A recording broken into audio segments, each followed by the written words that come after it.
wong wedok iki kadang egois. Nek meh metu ora pamit bojone.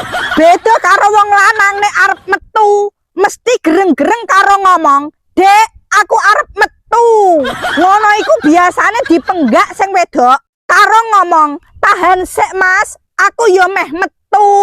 Nek metu bareng kan nikmat yo, Mas. Kuwi buktine kesetiaane wong wedok. Heh, wong lanang rungokno.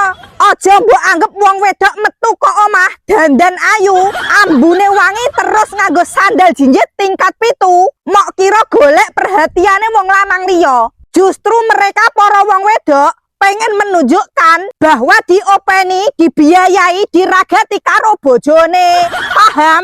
Wong nek rumah tangga nek iso koyok kaca pengilon, bojone guyu ya melu guyu, bojone senyum ya melu senyum, bojone sedih ya melu sedih.